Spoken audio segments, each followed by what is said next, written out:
After is a podcast that explores how life's endings can lead to a personal breakthrough. In September 2024, my dad passed away after a long illness, and the journey afterward was not what I expected. My experience got me wondering how other people thought about the endings in their lives, and so I decided, let's talk about it. My name is Heather McGee, and this is the Happily Never After, because sometimes the end is just the beginning.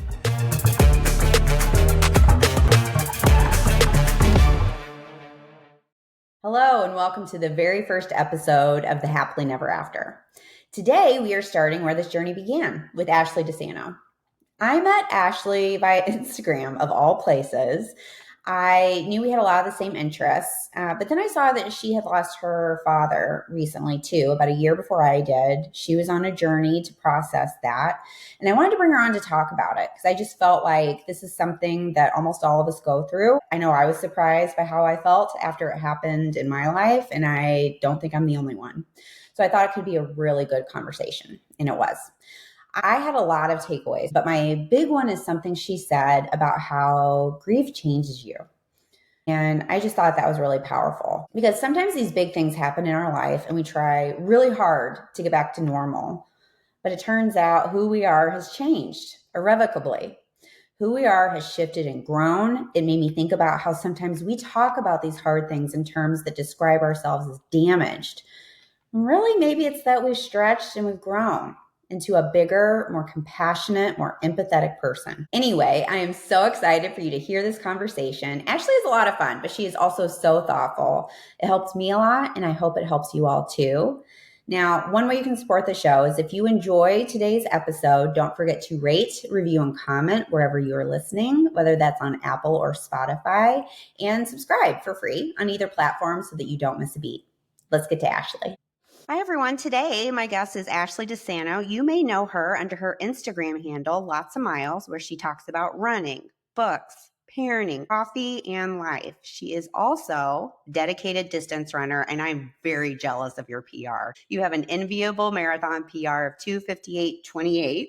That's the latest, right? I know you had a baby PR recently. So today, however, we connected on something that's a little bit more serious. We are here today to talk about grief. I've been following Ashley for a while online, and we align on values, running, books, all of those things. But I was sad to see that we also align in that both of us have lost our dads recently. And I asked Ashley to come on, and I really appreciate you being willing to talk about this because I know it can be tough to talk about, so that we could discuss one of life's biggest endings. Maybe it is the big ending and what life looks like after such a big loss. So I'm really happy that you're here with me today. Now, the first thing I was thinking we could start with, because I think sometimes this gets missed in all of it, I would love to hear more about who your dad was. There was a really beautiful selfie that you took with your dad, and it happened to be just a few days before he passed. And you included a really beautiful caption that really talked about who your dad was to you and some of the things that he taught you. So can you kind of tell the story of that selfie and that photo and what it means to you? Yeah, just a little bit about my dad. My dad grew up in Oregon. He grew up in a small red town, but he somehow came out of it as blue and liberal as you could ever be. He intended on being a logger and a firefighter, but had a pretty horrific spinal injury, which is how he started to have this chronic lifelong disability. So did a quick pivot and ended up going to Berkeley, Bolt Law, where he graduated top of his class and practiced law for 30 years. And he's just one of the good ones. He's just a good guy, a cowboy at heart, but an empathetic, compassionate, funny, intelligent, just hell of a guy who thought he wouldn't get married. When he met my mom, he had thought, nobody's going to want to marry me. Nobody's going to want to have kids with me. They met, got married. End of story. He loved being a girl dad. I always say he's the OG of girl dads. He couldn't care less if he had girls or boys, but he loved being a girl dad and being in our lives. And the story of that selfie is just, I think you don't take pictures with your dad. I don't know what it is. I think he's either taking the pictures or he's doing something. And we were at my son's soccer game, and it was 2 weeks before he passed. And near the end, even though we didn't know it was the end, he always got so cold. So he was sitting on his little chair that he would push to sit on and had a blanket on. And something in me just said,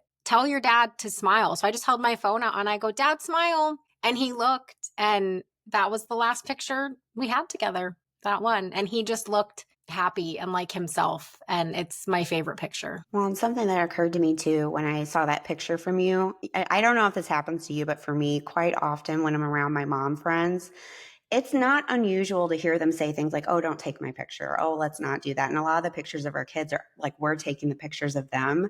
And I always say, get in the picture. Because at a certain point, they're really going to be hungry for those moments with you. Don't care about what you look like or what you're wearing. Get in the picture, create those things. It just makes me so sad when I hear other moms say that because at a certain point, that's going to be what your kids have. And so I hope more people will get in the picture with their kid. And it was just a candid photo. I just held my phone up and I go, Dad, smile. And he did. And I just think it was exactly who he was. Now, can you talk a little bit? And today we are actually recording pretty close to when it happened. Can you kind of share what happened 2 years ago? Yeah. So I don't know what you should call it. We call it a death anniversary, which sounds morbid, but we're also a dark humor family. Mhm.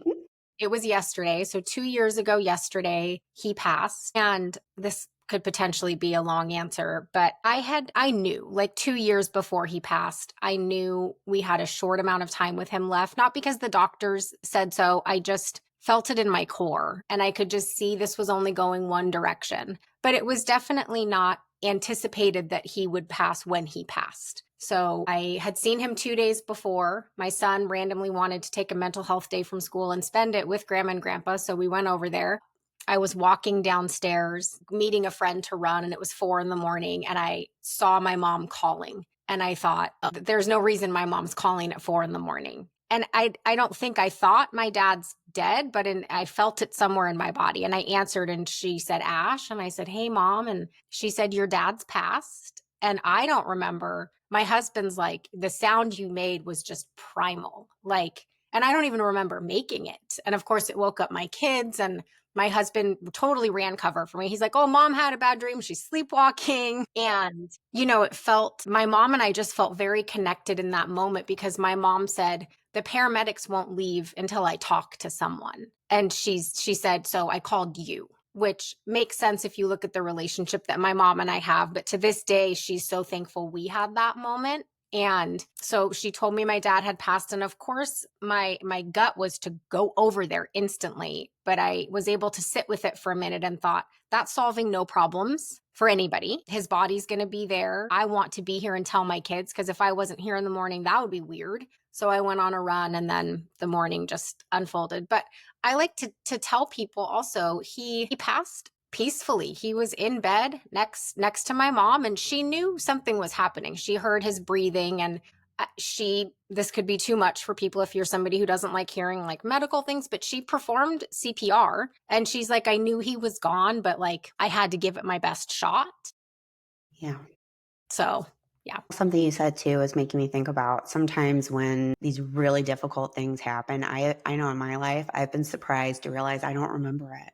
I know it happened. Like I remember flashes of it, but I don't remember the whole thing. I recently read a memoir called The Tell, where she went through a lot of other kinds of really traumatic things in her life. She's like, but I don't remember it, but I know it happened. And I just think that's a really interesting experience. I know for me, when my dad passed, I wrote it all down right away. And now looking back on it, I don't remember a lot of what I wrote down. Like I don't remember being there for it. And I think that's really interesting. I don't know if it's a protection thing or being overwhelmed, but I think that's really interesting that happens. I have a few very specific memories from that day. And my fear is more that someday I won't remember them.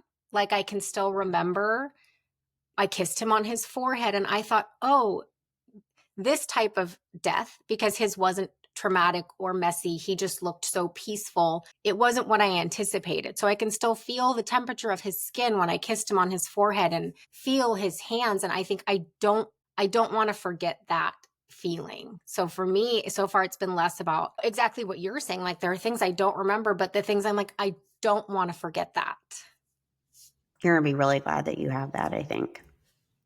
Now, what is the process? I know for me, I had a lot of surprises, but for you, what is the process of grieving looked like for you? And was anything surprising to you? It's so funny to be interviewed about this topic. I just want to ask you everything because it's so comforting to talk to someone else who's been through it because it's the second my dad passed and I started to grieve, which I don't think I did until this year. I think I took for my kids and my mom the first year. But Heather, I wanted to call all my friends who'd lost parents before me and be like, shit, I'm so sorry I didn't show up for you in a way that I now understand I could have because of how people showed up for me. So I think the most surprising piece of grief for me was that I didn't feel sad. I felt relieved that my dad wasn't in pain anymore and that we were able to move on.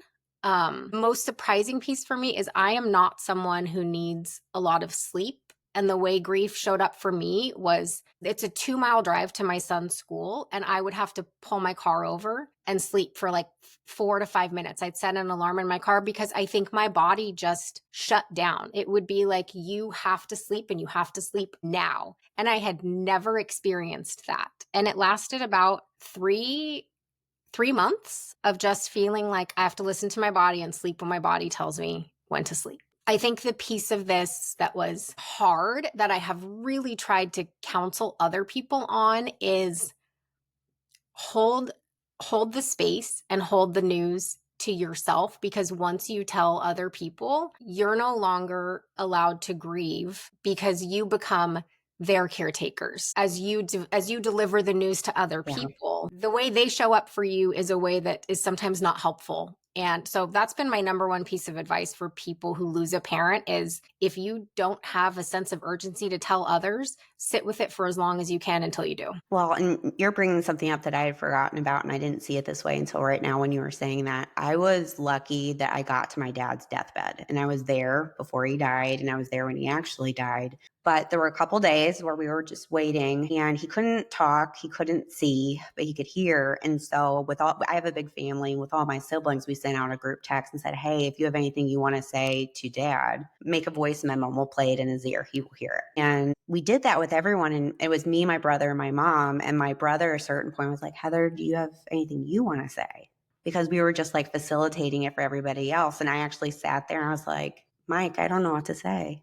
And we were like doing it for all of these other people. And it's just like, I don't know, my body just like froze up. And I was there, like I was right there. I could see it happening. And it's just so interesting because you're right. Once you bring it up, then it's like you share it with other people and that's helpful and can bring you support. But then you've also got to be there for them if they were attached to that person. And I did not expect how overwhelmed I was. And honestly, it was a lot to have to do that. Where are you in birth order with I'm the eldest daughter. I'm the eldest daughter. I mean, this is I only have one sister. I know your family is huge, but this is eldest daughter to a T, where you just go into planning mode. And then when you're asked to do the feel part, you're like, do I know how to do that part? Do I want to do that part? I don't think I do. So I'm going to just keep doing this part. That is so exactly what it is. Like, I don't think I even felt it. Like, I'm only starting to feel it. It's been like maybe 7 months for me. So you're ahead of me. You're ahead of me on the journey. But you actually, Ashley and I had like just like a little pre-conversation about a week or so ago. And you said something, then I was like, oh my gosh, you're so right. Where you said, I think I'm just only now starting to really process it 2 years after. I didn't think it would take this long. Like, you think you like have this big emotional reaction and then you start getting better. And I think I'm only now starting to even feel it. And so that was surprising to me that it takes so long to accept it. Forgive me for not knowing exactly your dad's journey, and now here I am asking you because we both have eldest daughter syndrome. But it's a thing. I feel like, and I'm sure I'm not the first person to say this, I know that these are actual titles, but I felt like I had such anticipatory grief because I knew it was going to happen. And maybe this is me not wanting to deal with it, but I kind of feel like the 2 years before my dad passed, I had tremendous and immense sadness. Like I heard Stand By Me at a race, which was my dad's song. And something in me said, that's the last time, this is the last race your dad's going to be alive. So I kind of feel like I did some grieving before we lost him and then had the acute grief where you can't eat, you're sobbing, the kind you see in the movies. But then it comes to this lull. And now I'm kind of unwilling to be like, where am I with this? Or have I not even scratched the surface, which is the terrifying part. Yeah, I feel like I'm in a clusterfuck, to be honest, because I think it is, my dad had Alzheimer's, so we knew it was coming. And it's like a few different, and we were also estranged. This is also why I was excited to bring you on, because you had a great relationship with your dad and loved him so much. And for me, I love the dad I wish I would have had. but so it was this complicated thing of, he had Alzheimer's, which personally, I think that is the worst way to die. Like from what I've seen, I won't go too far with it, but anyone who has like a family member with Alzheimer, it is brutal. So I think just from a human point of view, it's kind of the mix of, I'm not ever going to sit here and like wish death on anyone, but it gets so bad at the end. It's like this complicated thing of, it's hard for you and it's sad for you, but also there's this human being that is suffering. So I think for me, I'm just sitting in a cluster of, I was estranged. I hadn't talked to him for 3 years before I went to his deathbed, but I did love him. And so it just like, I think for me, that's what grieving's been. It's just been a big cluster. And right now I'm still in the tangle, and it's starting to unwind, but it's just like at the beginning. I think it's going to take a long time I've like come to accept it's going to be a while. And, my best friend, she was the first person I called in after he had passed. And I knew I needed to say it out loud because that really made it real to someone. And she has constantly reminded me, and I've tried to remind others of this, because you want to feel like yourself again. And you want to be like, when is this grief thing gonna just like be done? And she always says to me, you're never gonna be who you were. Like, you're learning how to be who you are without your dad. So the space around the grief will grow and will get bigger, and you'll have less moments of sadness and confusion. But like, you were this person before, and then you lost your dad. So now you're learning how to be a new person without him. And I just feel like that's a really good thing, because it takes the pressure off of, when am I going to feel normal, in quotes, again? Because you're just not. You're not. Yeah. Well, that's making me think of, I think the best advice I've ever gotten for anyone who's grieving was a friend of mine who lost her child. And, one of the questions I had for her was, what do you do with that?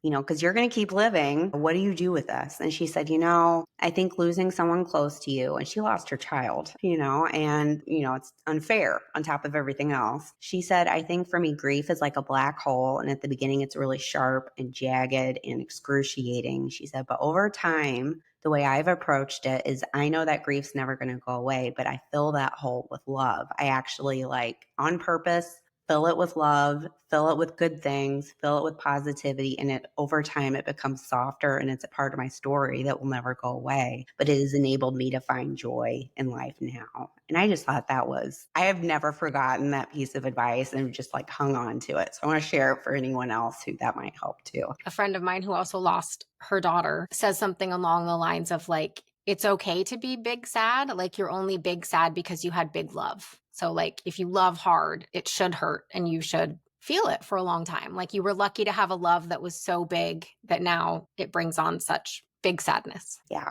Now, for you over this process, what have been your big lessons through this process? Has there been anything that you learned that you think has kind of grown into this new part of your life? I think what I have learned is more a reflective, like, I'm just so thankful I lived in a home where we said, I love you often. Like, we made it weird. And we did so much nothingness together that I just think sometimes in the phase we are in of life right now, people are so busy, and it's this hustle culture.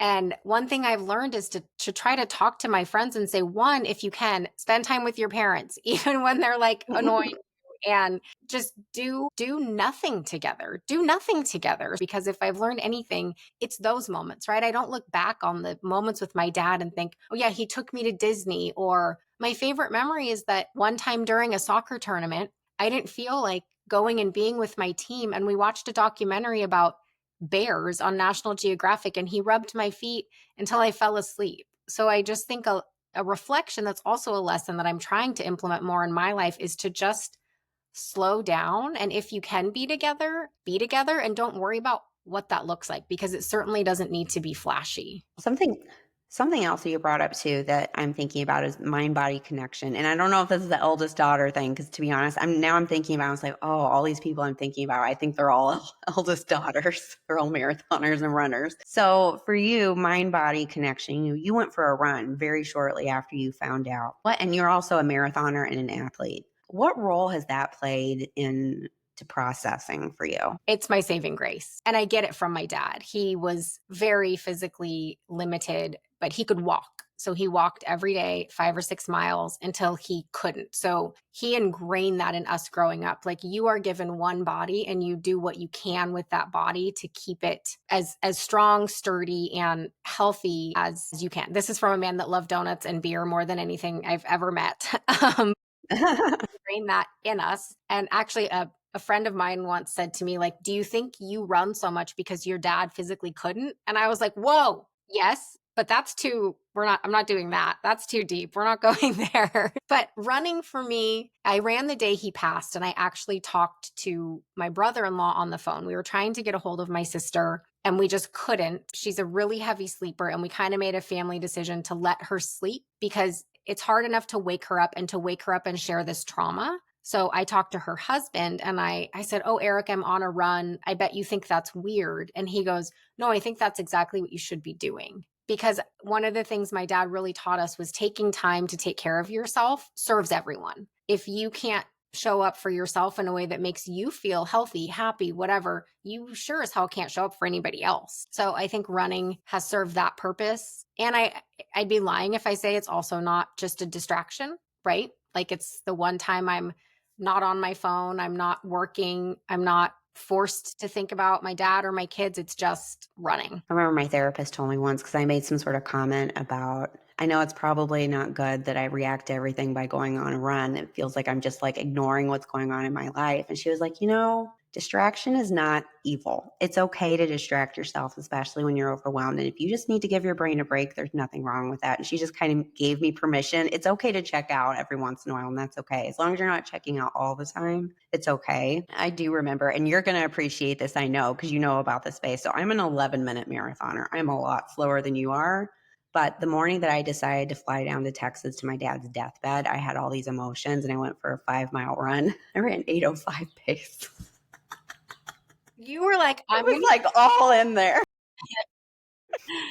Now, something that you and I also talked about is that people grieve differently. And I think sometimes that can cause tension in a family. Like I know in my family, we all reacted to it very differently. And I think we're pretty good at supporting each other and what we need to do in our case. But I don't know that that's the case always. For you, how did you all navigate that in your family? I imagine that there were differences in how y'all grieved. How do you think people can show up for each other, or what was that experience like for you? So in my personal family, it's, as I've said, in my nature to caretake. My sister is a very free spirit, artistic. She speaks multiple languages fluently. She's a writer and she feels her feels. So like, I was the first one there. I saw my dad. I cried with my mom. And then we both looked at each other, and my sister will hear this and she'll be fine with this. And we were like, okay, now we have to deal with Joe because she's going to bring, big emotions to this scene. And also, I do feel like this might ruffle some feathers, but I do feel like sometimes in families, there are certain dynamics where you are just closer with one parent.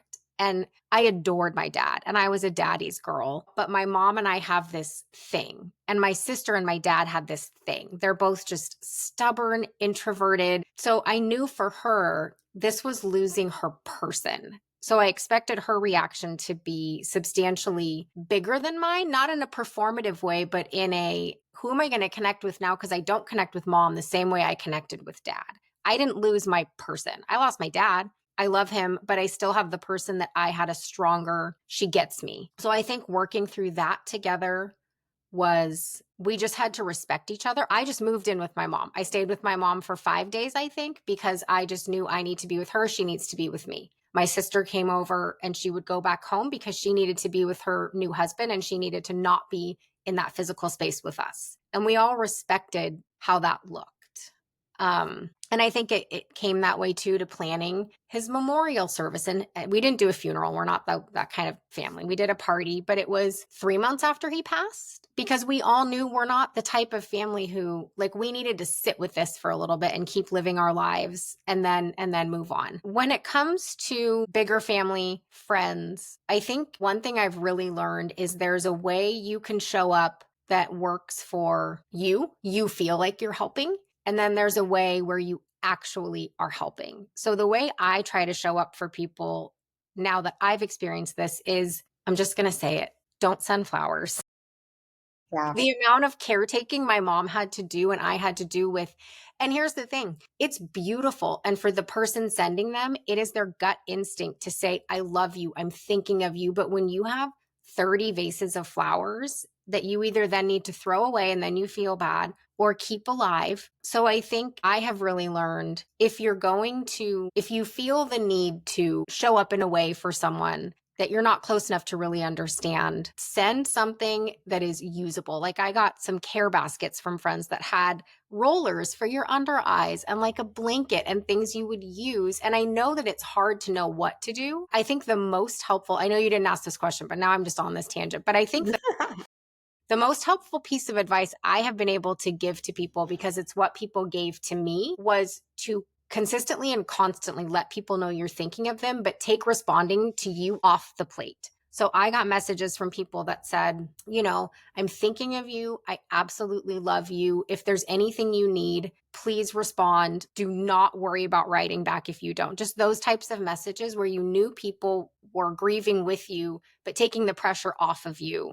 Because if you just send someone a message, how are you? That is so incredibly selfish. That's asking them to do something for you. So that's been a big lesson for me. You're really making me think about too. So often, sometimes I think before doing anything, I have started really asking myself, it's almost like giving gifts. Like, am I giving them a gift that I think I want to give, or is this something they actually want? Is this really for them? Or am I doing it for myself? And I think that can come into play here because you're right. I remember sent me all kinds of texts and they were well meaning, but I was overwhelmed. I didn't respond to any of them because I couldn't. But then there were the people that there was somehow a difference in the messages that people were like doing what they were supposed to do when they hear someone's died. And then there were the messages from people that genuinely wanted to support me and wanted to help. And they all said things like that, like, hey, just wanted to let you know I love you and I'm thinking about you. Don't worry about responding. They actually made sure that I knew that so I didn't carry that anymore. So I think that is a really important thing to think about, in addition to just don't do the things you don't want to do. Don't respond if you don't want to. If people don't like it, that's on them. But also on the other side of it, really think about doing things that are helpful to them and not just you doing it because you think you're supposed to. And I do kind of want to acknowledge this a little bit. I remember I had one friend, and I'm not ever going to forget this. She sent me a note and said, hey, I heard your dad passed, and I know there was a complicated situation there. And she said, I just want to let you know I'm sending you a hug because I know the world expects you to react only one way when someone dies. And it's really difficult when the situation is more complicated. And I just felt so seen and loved by her. I think, so that's just one thing I do want to put out there too. There are a lot of different ways to feel about death, and what your relationship was like with someone before they died. And it's all okay. It is what it is. There's no wrong. I mean, I guess if you're doing extraordinarily self-destructive behaviors, yes, but otherwise there's not really a wrong way to grieve. And going easy on yourself and giving yourself grace for that is perhaps the kindest thing you can do. All right. So as a mom, I think that also complicates it. You've got kids. I know when my dad passed, I had to help support my kids who were feeling away as well. For you, you've just lost your dad, but then your children have lost their grandfather. How do you navigate both of those things at the same time? So I'll never forget knowing I needed to tell my kids and predicting their reactions because of exactly who they are. My firstborn is a firstborn, textbook, Wikipedia. If you look up what is a firstborn child, like that's him. Secondborn is secondborn. And I brought them downstairs and I just said to them, I have to tell you the saddest thing you've ever heard. And I said, it's going to make you feel very sad when I tell you. And I just said, they called him Poppy. I just said, your Poppy has passed. And my oldest just started kind of tapping his foot on our coffee table. And my youngest just exploded, which is how they should react according to exactly who they are. And I said, you get to plan your day. So what do you want your day to look like now that you have this news? And my oldest said, I want to go to school, which I knew he would. He loves patterns, predictability, staying with routine. And my youngest said, I don't want to go to school. And my husband took him golfing, which makes sense. And I think having kids made it initially, like breaking the news to them was the hardest thing I've ever had to do in my life. But it was also the world's best distraction because I thought, how lucky are we that they had someone they loved so much that they feel this sadness? I think the hardest balancing part was feeling like I needed to take care of my mom. I needed to take care of myself. But I also knew my kids were in a tremendous amount of pain. And my dad, my husband has this incredibly estranged relationship with his dad and was very close with my dad. And he almost got shoved out of the picture. Like, you got to take care of the kids. I have to take care of myself and my mom. So it was 4 pretty messy days. But I think with kids, our biggest moving forward is just we constantly talk about my dad. My son always asks, "Have you had a dream about Pop lately?" And he tells me all the things he has felt with him. And they have pictures of him in his room. And we just constantly keep his memory alive by talking about him. And I don't know in the big picture how my kids will look back on this and see how it may have impacted them. I can't say that yet. I can say my oldest is harder to talk with about it just because he's like me. I'll say, do you want to talk about Pop? How are you feeling? Fine. My youngest, it will still cry. And he's more of I saw a hawk. That was Pop coming to say, like, he looks for signs. Anytime he sees a deer, a hawk, or whatever, he's like, Pop came to see me. My oldest is just a little bit more like me, where he's like, he died. That was really sad. We talk about him. We keep going. Coming out of one of life's biggest endings, I've got a big question for you. What do you know for sure? I know for sure 2 things. A woman's intuition's never wrong. I know that. I know it just because of those 2 years of anticipatory grief. I saw my friend Becky at my sister's wedding and I said, my dad's going to pass within a year. And my mom would say, like, I don't remember the doctor saying these things. And I just feel like your gut is not wrong and you need to listen to it. Those final 2 years, I spent so much time with him doing nothing. Anytime he wanted to just stop by my house, I was like, stop by, come on. So I, even more now than I used to, listen to that feeling, whether it's good, bad, ugly, whatever it is, I listen to it. And then I also know, and I would love to hear your take on this, I'm not religious. I mean, anyway, that's a whole podcast for another day, but I do believe there is something. And by something, I don't necessarily mean an afterlife. Like, I don't know if my dad's out there and he can see us and I don't know what that looks like. I do believe death is final, but I also very firmly believe your body is just a physical thing that holds who you are, because I know this will sound crazy and my mom says it too, but he's here. He's everywhere. And I just didn't know how that would feel. But sometimes I think, should I be more sad because he's gone? But I don't feel like he's gone. I can't hug him. I can't hear his laugh, but we feel him all the time. So I really firmly stand in, I don't know what there is, but there's something that keeps their spirit around. Yeah, I mean, I'm not religious at all. I grew up religious, but I walked away. And now in my adulthood, I'm all the way at the other end of the spectrum, pretty atheist, I would even say. But I do believe there's a universe that connects us. There's something there. I mean, you can't quantify emotions, but I have them. You can't quantify love, but I have it. You feel connected to people. It is there. And I also, for anyone who's been around someone who has passed, it's not like sleeping. It feels different. That spirit is not in that body anymore. I don't even know how to describe it. And I know that's something that you experienced as well. They're not in there anymore. And I know for me, I don't know where and I don't believe in heaven or hell either. I do kind of ascribe to, you're going to laugh at me. My kids love the movie Coco. Oh, yeah. And, and in Mexican culture and your ancestors, and part of the thought of it is people are still with you as long as you remember them. And so I really take that to heart. And even though I had a bad relationship with my dad, I loved him, even if that was not reciprocated. And I hang on to that part. So aside from heaven or hell, which I don't believe in, there is something that binds the universe together. And it's not something you can see or quantify, but I know it exists. I think most people know it exists, and they call it, whatever resonates with them to call it that. But I agree. When someone dies, they're not in their body anymore. That is so clear. But I do think about where they go, and you do still feel it, even though they're not here in body form anymore. Yeah. Or at least that's just what I think.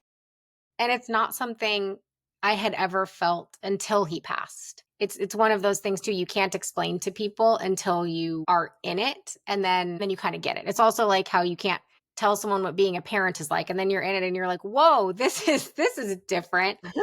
once you lose someone really close to you, you just feel it, and it's just a very different experience. Yeah. I mean, my brother passed away when I was younger, and I don't feel like he ever left. I mean, obviously, I haven't hung out with him in a really long time, but I have, I love Josh. That was a different relationship there.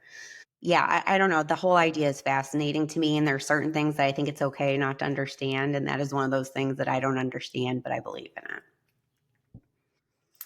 Well, Ashley, I want to thank you so much for being with us here today. Before we go, though, do you want to share if anyone wants to connect with you online, where they can find you and kind of talk through that? Because I want to make sure people can connect with you after. Yeah, so I have a couple different spots. I have Lots of Miles, which is my Instagram, my TikTok. I respond to DMs more on Instagram. I don't really look at TikTok. And then my best friend and I have our podcast called Books with Your Besties, where it's not just about books, so check it out. And we have our small business, the Creepy Book Club. So if you're into reading and hanging out with other women, usually in their 30s, 40s, and 50s, we're definitely the place for you. That's awesome. All right. Well, thank you so much for being with us today. Thank you to everyone who's out there listening to the Happily Never After, and today really talked about that. Sometimes the end is just the beginning. And I hope today was helpful to anyone navigating grief in this way. I want to thank everybody and hope you have a good week. Next week, we will be joined by Yue Shu and Julie Krafchick, who hosts the super popular Dateable podcast, and they just released a brand new book that's really great. I love these gals because I've worked with them before. They're really great because they are so smart. They share things that will actually help you if you're out there dating or in relationships, and they're a lot of fun too. We're going to be talking about finding love after heartbreak, and so I'm excited for you to hear that one. Now, if you enjoyed today's show, don't forget to rate, review, and comment wherever you are listening, whether that's on Apple or Spotify or wherever you get your podcasts.